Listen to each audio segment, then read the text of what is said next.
भाग 14। उनके भी दिल हैं। राधिका, गीतिका, दीपिका, अनामिका, गोपिका, अरी, सबकी सब। कहाँ हो? अरी, सुनाई नहीं दे रहा क्या? कान में डांट लगा रखी है क्या? पता नहीं इन लड़कियों का क्या होगा। जाने कौन सी दुनिया में खोई रहती हैं पांचों की पांचों। आ रही है काकी।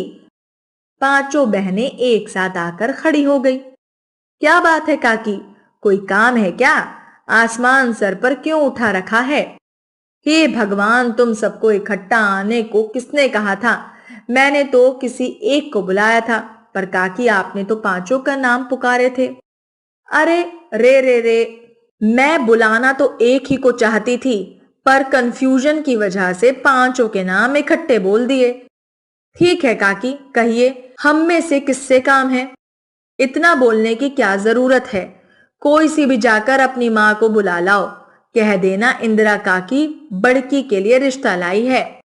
रिश्ता पर काकी जीजी तो अभी 10वीं पास कर रही है, आगे पढ़ना चाहती है, अभी 16 वर्ष की ही है। तुम सारी की सारी काकी को तंग क्यों कर रही हो? चलो अपना काम करो। जी माँ। हाँ काकी, बताओ, बड़की के लिए किसका रिश्ता लाई हो? पांचों को एक साथ देखकर हर रोज दिमाग पर चिंता बनी रहती है। जल्दी जल्दी इन सबका ब्याह कर लो तो गंगा नहाई को जाऊं। मेरी बेटियां तो तुम्हारे सामने ही हैं। जितनी गुंजाइश थी उतना पढ़ाया भी है। रंग रूप काम काज में तो इन सबका कोई सानी नहीं है। एक चीज की कमी हर वक्त खटकती रहती है। पैसे की कमी सभी गुणों पर पर्दा डाल देती है। इन सबको मनचाहा घर वर पाने की ललक देखती हूँ तो खुद का मन कचोटता है। आखिर क्यों क्यों पर मेहनत करके भी 4 पैसे जमा नहीं कर पाई।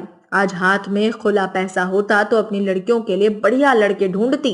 खैर काकी, बताना जरा कैसा है लड़का? बढ़िया है, वह पढ़ा लिखा है। पैसा चाहे ज्यादा ना हो पर परिवार अच्छा हो, अपनी बड़की खुश रहेगी। लड़के की 4 छोटी बहनें व माँ बाप हैं।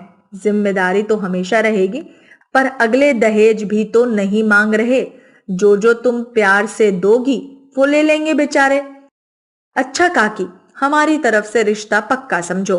तुम सारी बात करके ब्याह की तारीख पक्की कर दो। बड़की तो तैयार ही होगी, उससे सलाह मशवरा करने की कोई जरूरत नहीं है। रुक्मणी ने अपनी बेटी की शादी में दिल खोलकर खर्च किया। चाव से ब्याह करके बेटी विदा कर दी। दिल भी टूट रहा था। बस इतना ही कह पाई रुक्मणी, बेटियों का यही दुख है, विदा करनी बड़ी मुश्किल होती है।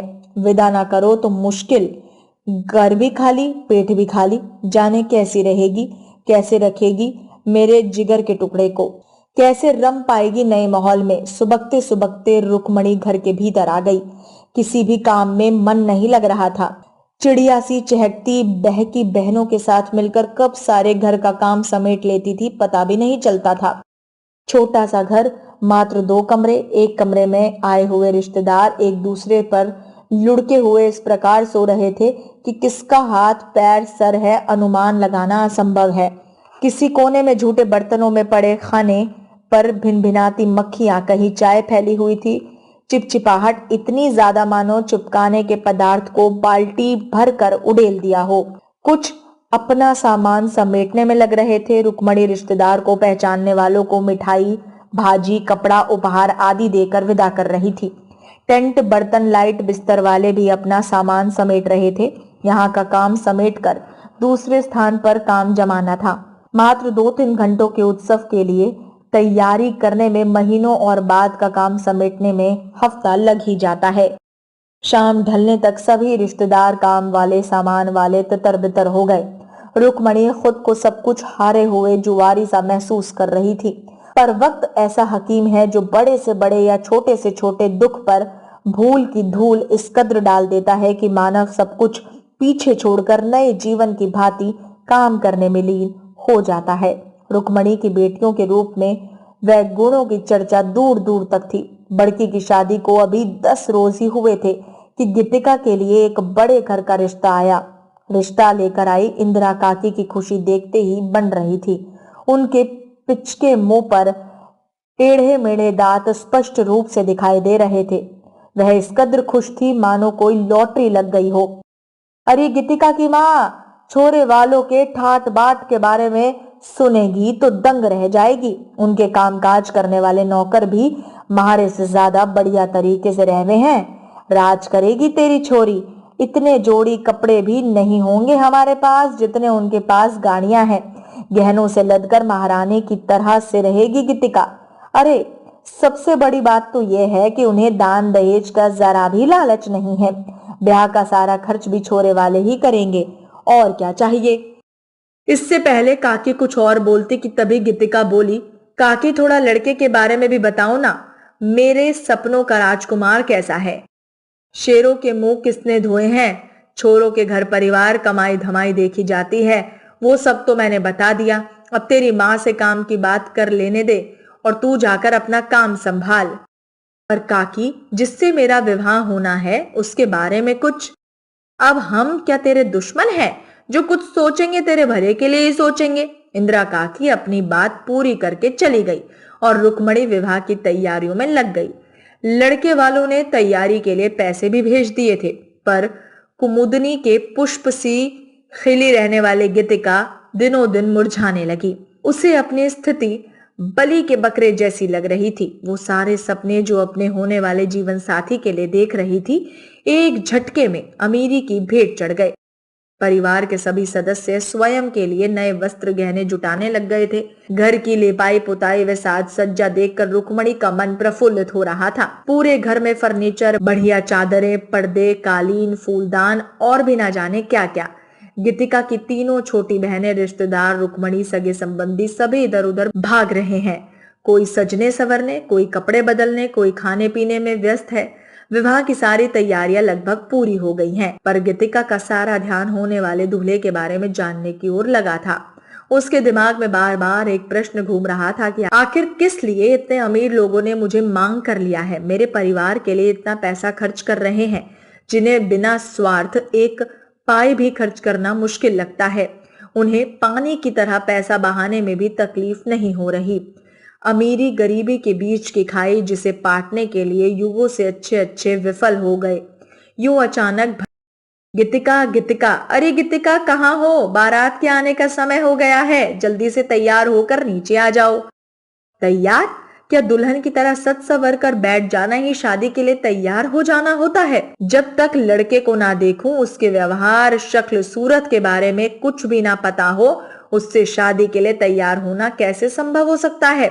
पर गीतिका, सजना सवरना तो पड़ेगा ही, नहीं तो माँ वारंट निकाल देगी। इतना डांटेंगी कि सब कुछ बराबर हो जाएगा। चल गीतिका, सोचना छोड़, हिम्मत से काम ले। जिससे ब्याह होने जा रहा है, चाहे कैसा भी हो, कम से कम इंसान तो होगा ही, जानवर तो होगा नहीं। इसी असमंजस की स्थिति में गीतिका तैयार होने लगी। सभी बेसब्री से बारात का इंतजार कर रहे थे। तभी जोर जोर से बैंड बाजे की आवाज आने लगी। रुक्मणी, इंदिरा काकी, दादी, नानी, फूफी, चाची, ताई, आस पड़ोस की महिलाएं एक साथ इस प्रकार दौड़ पड़ी जैसे कोई उफनती नदी सभी बाधाओं को पार करके दौड़ती चली जाती हैं।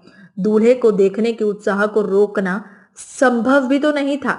लड़के वालों की तरफ से आई हुई महिलाएं गहनों से लदी हुई गहनों की दुकान सी लग रही थी। शराब के नशे में धुत बाराती एक दूसरे पर लुढ़कते यूं नाच रहे थे जैसे तवे पर पानी की बूंदें उछलती हैं, या कोई इलेक्ट्रिक शॉक लगने से इंसान कांपने लगता है।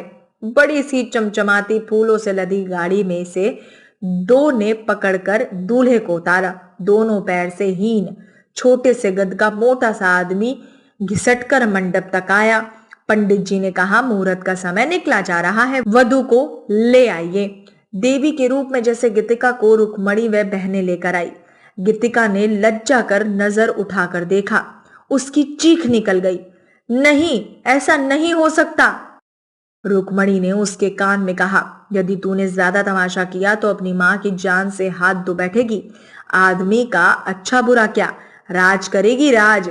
अपनी आंखों के सामने बड़की को हर छोटी से चीज के लिए मन मारते देखती हूँ तो मन में सांप लौटने लगते हैं कि संसार के ऐशो आराम हमारे लिए बने ही नहीं है। जब भाग्य दरवाजे पर दस्तक दे रहा है, तब तू हिचकी मारने चली है। चुपचाप चेहरे पर हंसी बिखेर कर मंडप में जाकर बैठ जा। गीतिका को लगा जैसे आसमान से सीधा पाताल में धकेल दी गई हो। विवाह मंडप में होने वाली रस्मों का दोनों परिवार जब लुत्फ उठा रहे थे, गीतिका सोच रही थी कि गरीब लड़कियों को मन चाहे वर का सपना देखने का हक नहीं है, या फिर सपने तो मात्र सपने होते हैं, उन्हें पूरा होते कब कहां किसने देखा है। चल गीतिका, चढ़ जा बलि। जब तक तेरी बलि नहीं चढ़ेगी, परिवार की खुशहाली के लिए किया जाने वाला हवन पूर्ण नहीं होगा।